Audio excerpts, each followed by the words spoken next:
Hello students, how are you? I hope that you are all well.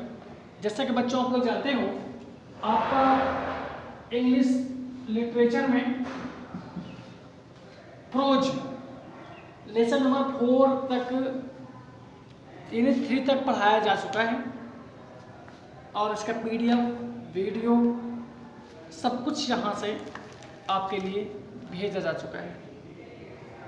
तो जैसा कि बच्चों आप लोग जानते हो, आपका जो भी सिलेबस है, अगर इसकी शुरुआत के लेसन की बात करें तो लेसन का नाम है आपका प्रोज है, लेसन 4 द रैट ट्रैप्स, जिसके लेखिका हैं सेल्मा लेजरलॉफ। अगर हम समरी की बात करें बच्चों, कहानी के सारांश के बारे में बात करें तो इसमें मुख्य 4 पात्र हैं, यानी 4 कैरेक्टर्स, इसमें मुख्य 4 पात्र हैं। सबसे पहले अगर हम कैरेक्टर की बात करते हैं तो आता है रैट ट्रैप पेडलर। अब एक चीज़ जानो, रैट ट्रैप क्या होता है? चूहादान। जैसे में आप लोग चूहा पकड़ लेते हो ना, चूहादानी जिसे बोलते हो, इसके अंतर्गत चूहा पकड़ लेते हो, बढ़िया अंदर लगा देते हो कुछ खाने पीने के लिए ब्रेड, चूहा आता है अंदर और अंदर ही रह जाता है, पकड़ जाता है। तो आपको यहाँ पे कहानी चूहादान बेचने वाले की है। कहानी बहुत ही अच्छी है, अगर आप इसको बिल्कुल केयरफुली सुनेंगे तो वास्तव में लगेगा हाँ वास्तव में कहानी बहुत कुछ है। तो चलते हैं कहानी की ओर बच्चों। अगर कहानी की शुरुआत में चलते हैं हम लोग तो आता है आपका रैट ट्रैप पेडलर, यानी चूहादान बेचने वाला। चूहेदान होते हैं उनको बेचने वाला। लिखा है he is a robber bad who also sells small rat traps. यह एक घुमंतु आवारा आदमी है जो छोटे छोटे चूहेदान भी बेचता है। यानी एक आदमी होता है यहाँ पर जो रैट ट्रैप पेडलर होता है, जिसे हम लोग चूहेदान बेचने वाले के नाम से जानते हैं। वह एक घुमंतु आदमी है यहाँ पर पात्र, और उसके साथ साथ घूमने के साथ साथ वह छोटे छोटे चूहेदान भी बेचता है। अगली बात करें old man, he is the head of the house where he lives lonely. तो इसका मतलब ये हुआ कि जो ओल्ड मैन है, बूढ़ा व्यक्ति है, वो घर का मुखिया है जो झोपड़ी में अकेला रहता है। अगर इसकी और बात करें तो वह फेरी वाले के द्वारा लूट लिया जाता है जो यहाँ वहाँ चूहेदान बेचता करता है। वृद्ध व्यक्ति पहले कामगर था। तो इस वृद्ध व्यक्ति के बारे में इतनी बातें हैं। अगले कैरेक्टर की बात करें, आयरन मास्टर का नंबर आता है लौह व्यापारी या लोहा बेचने वाला मुख्य व्यापारी। अगर इसकी बात करें, he is the owner of the Ramsio mill. वह रैमसियो मिल का एकमात्र मालिक होता है जो पैदल यात्री को सेना का अपना पुराना साथी नील्स ओलोफ समझ लेता है। तो इसके बारे में बात करते हैं। अगर अगले कैरेक्टर की हम लोग बात करें तो आता है Adela Will Mansion. Adela Will Mansion जो होती हैं वह लौह व्यापारी की सबसे बड़ी बेटी होती है। She is the eldest daughter of iron master. इसका कार्य होता है मेहमान को लाने के लिए जो उसे भेजा जाता है ताकि वह समझा बुझा कर अपने घर पर लाए क्रिसमस के मौके पर।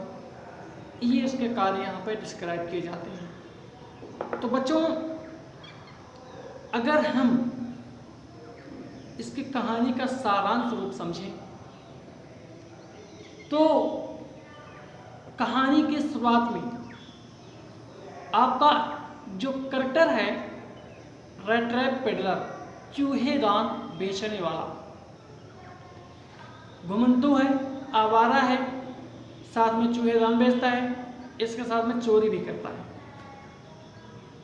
यानी धन कमाना ही उद्देश्य मात्र है इसका, जो इसके मुख्य कार्य हैं यहाँ पर। अब हम बात करें द रैट ट्रैप पेडलर कहानी एक बहुत ही अच्छा उदाहरण है कि जब हम दया व करुणा, यानी दया, दयालुता, करुणा के माध्यम से विश्व में बदलाव लाया जा सकता है, किसी व्यक्ति में बदलाव लाया जा सकता है, किसी समाज में भी बदलाव लाया जा सकता है। किसके सहारे? दया और करुणा के सहारे किसी भी व्यक्ति में बदलाव लाया जा सकता है।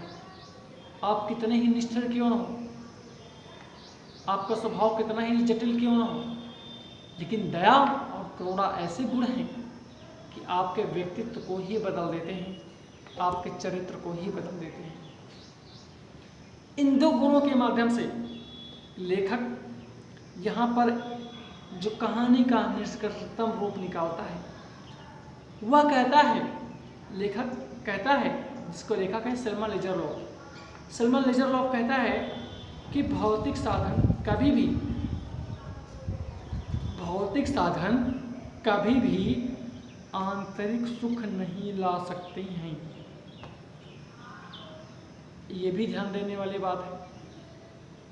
लेखक ने यहाँ पर बताया कि भौतिक साधन कभी भी आंतरिक सुख नहीं ला सकते हैं। जो भी वस्तुएं हैं विभिन्न प्रकार के संसार में देखने को मिलती, आकर्षक लगती, प्यारी लगती, सब कुछ होता है, लेकिन वे कभी भी मन को हमारे शांति नहीं कर सकती हैं, सुखी नहीं कर सकती हैं। जब तक हमारा मन नहीं शांत होगा, जब तक हम आत्मसंतुष्ट व प्रसन्न नहीं होंगे, तब तक हमें ये चीज़ें जो बाहरी संसार में मौजूद हैं वे हमारे मन को प्रसन्न नहीं कर सकती हैं। लेकिन जो संसार में लोगों के पास स्नेह व सम्मान होता है, वे आदमी के आत्म मन को कॉन्शियस कर सकती हैं, हैप्पी कर सकती हैं। स्नेह व सम्मान के गुण ऐसे होते हैं लोगों में जो किसी भी व्यक्ति को संतुष्ट कर सकते हैं, खुशहाल कर सकते हैं। अगर हम कहानी के बारे में चलें तो कहानी एक फेरे वाले की है जो चूहे दान बेचता है। वह बहुत गरीब होता है, इतना गरीब होता है कि उसे अपना जीवन यापन करने के लिए, उसे खाने पीने के लिए, उसे अपनी आजीविका चलाने के लिए भीख तक मांगनी पड़ती है और अपनी आजीविका को चलाने के लिए वह चोरी भी करता है, क्योंकि संसार में जीना रहना है, जीवित रहना है तो खाना पीना तो पड़ेगा। वह इतना गरीब होता है कि वह हर कार्य करता है, चोरी भी कर लेता है, लेकिन वो जीवित रहना चाहता है विषम परिस्थितियों में भी। भीख भी मांगता है। अगर बात करें, एक बार की बात है, वह चोरी करके एक स्थान से चलता है, लेकिन होता क्या है कि उस समय का जो मौसम होता है ठंडी का होता है। इतनी ठंडी होती है कि उसे दूसरे घर में शरण लेनी पड़ती है रात बिताने के लिए। जब वह शरण लेता है तो उसी झोपड़ी में जहां पर वह शरण लेता है उसी के घर में धन चुरा लेता है। जहां से वह उस कामगर का धन चुराता है, उसके बाद में वह लौह व्यापारी और उसकी जो बेटी है, आयरन मास्टर की बेटी है एडला, उससे मुलाकात करता है, उससे मिलता है। लेकिन होता क्या है कि आयरन मास्टर और उसकी जो डट होती है, दोनों का स्वभाव इतना विनम्र होता है, स्नेहमयी होता है, प्रेम से परिपूर्ण होता है कि उस जो पेडलर होता है, रेट रैप पेडलर, चूहेदार बेचने वाला, उसे बहुत ही ग्लानि महसूस होती है, दुख महसूस होता है। वह सोचता है कि उसने जो भी किया है बहुत ही गलत किया है।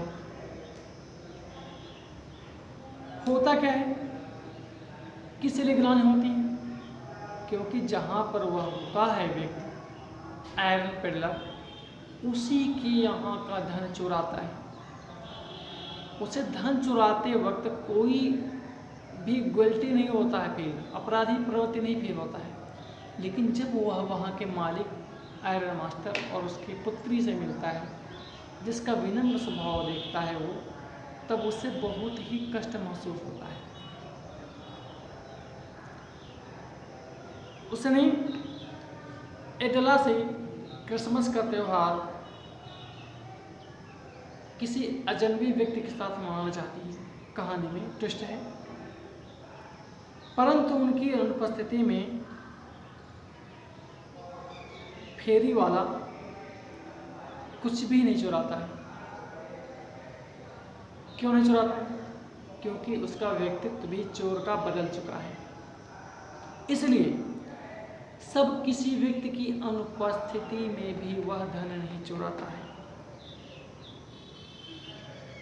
वह एक पैकेट, एक छोटा चूहा दान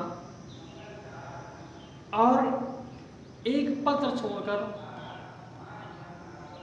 रेट रैप पेडलर, चूहेदार बेचने वाला, वहां से चला जाता है। जब वह व्यक्ति वहां से चला जाता है तो वह संदेश देना चाहता है कि जिसको उसने काम देने का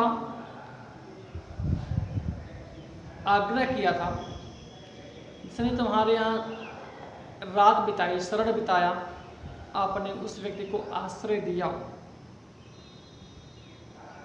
उसने तुम्हारे ही घर से, पत्र में लिखा होता है, उसने तुम्हारे ही घर से तुम्हारी ही धनराशि चुराई है। और